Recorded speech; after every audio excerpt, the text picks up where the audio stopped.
again. So today you find me back behind the wheel of an R35 GT-R. This is the same car that I drove a few months ago for my review, and it's come back for a few reasons. Number one, I had the opportunity to drive it again, and why wouldn't you? And number two, I felt that in that review I didn't maybe have the time or the road to drive the car in a manner that I felt it deserved. So when its owner said that he would love to have a go of my Evora, I decided that there was an opportunity there for me to have a second try of this on more familiar roads. So he's very kindly brought this car up to me for the weekend, and basically now I'm going to have a go of it on roads that I know well. Unfortunately, the conditions today are not brilliant, so I'm not going to be pushing the car as hard as I otherwise would. However, what today is an excellent demonstration of the GT-R's all-weather capabilities. I certainly would have the confidence to push this car somewhat harder than I would, say, my Evora.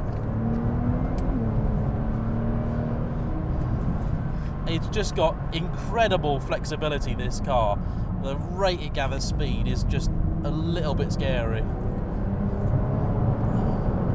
Well, when it's on the boil, remarkably little turbo lag.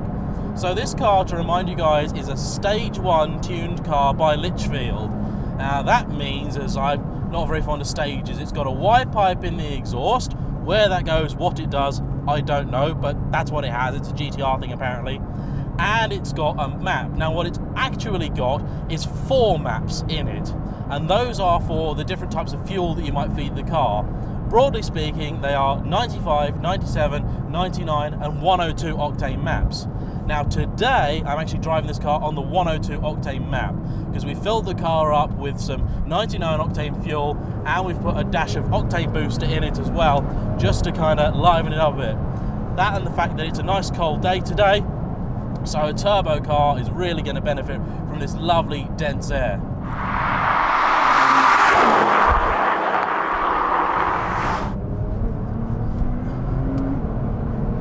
I wanted to take this car on these roads because these are what I class as Lotus home turf.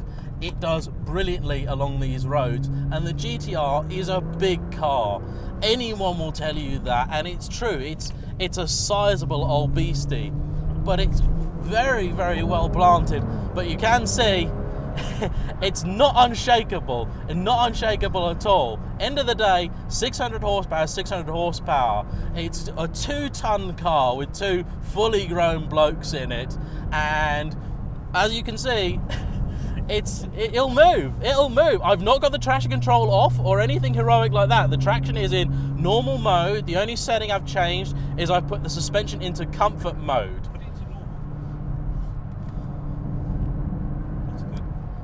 So now we're running in normal everything, normal traction, normal suspension, normal all-wheel drive system, whatever. It's fine. It's actually quite pleasant along this road. Like some of the roads I took it on before were extremely harsh roads. They're not friendly roads for any car of any description. So this is actually doing quite well.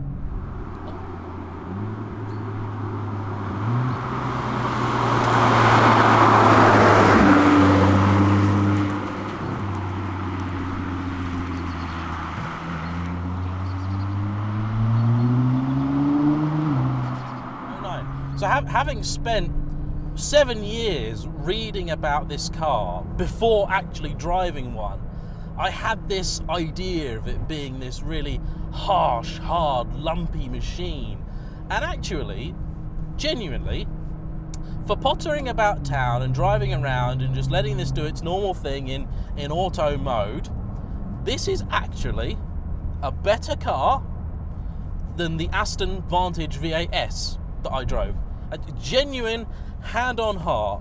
Rides better, gearbox is miles better because this dual clutch item actually shifts nicely and smoothly, whereas the sport shift in the Aston is an old single clutch automated job, and it's forever going to you. It's just not that much fun. This one is great, and maybe the only way the gearbox shows its age is the fact that it is only 6-speed rather than 7.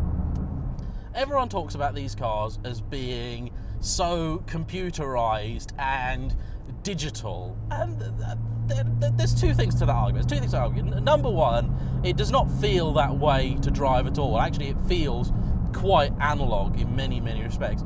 Number two, I suspect there is probably a hell of a lot more technology and trickery going on in a basic 911 Carrera with some options than there is in this. Yes, it has an all-wheel drive system shuffling stuff about, but then so will a Carrera 4.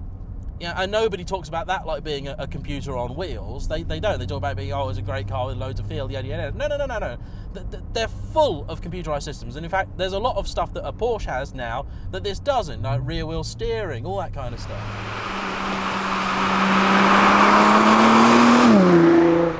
So roads like this are the ones where the GT-R is going to have the biggest problem, simply because they're reasonably narrow.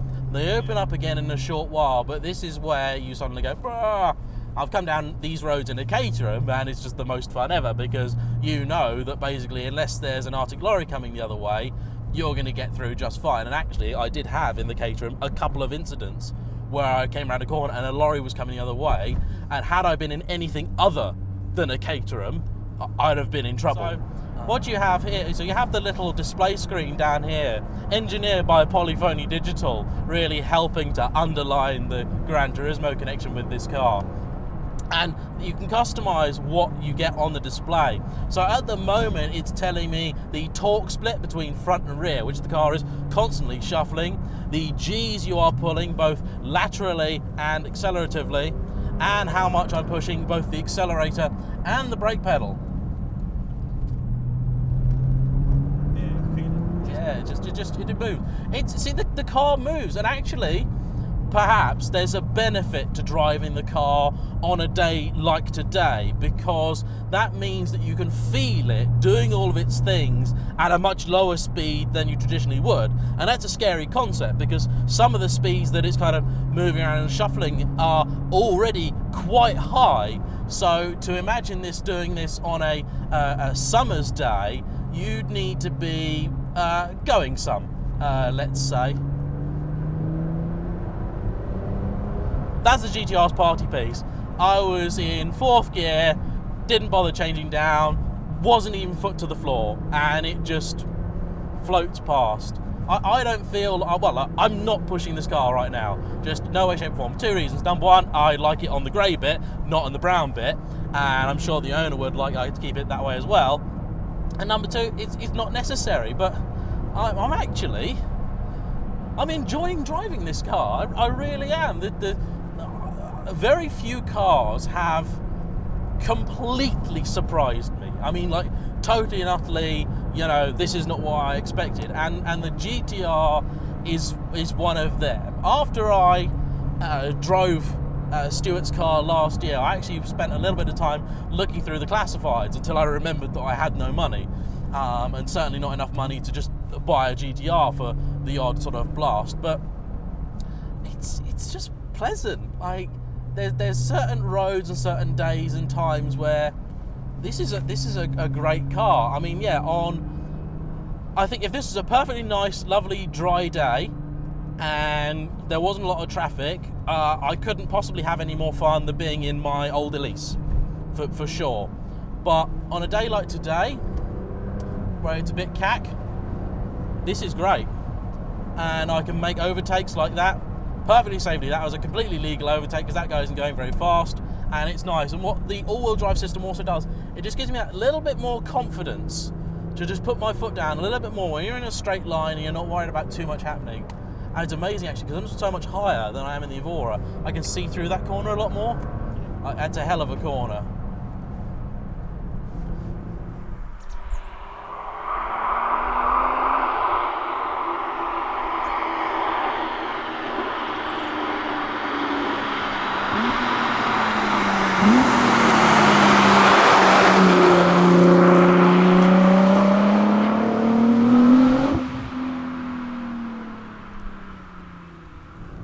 Yeah, so today's mission really has been, does GT-R work on British B roads? Yeah, it does. It's really good, actually. This is not not what I would ever have called its natural habitat. And yeah, okay, it's big.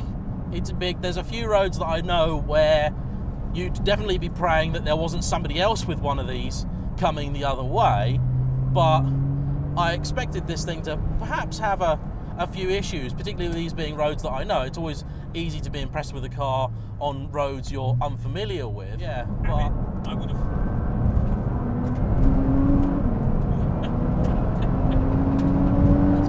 Here's the thing. So the car's moving. The car moves under me, but I know about it. It's talking to me. In the last video, I criticised the car for not having an awful lot of steering feel. Actually, I want to revise that statement partially. It does have more steering feel than I previously considered. There's actually quite a bit of texture coming through at the moment, so I think I was overly harsh on the car on that front. There's not a lot of weight to it.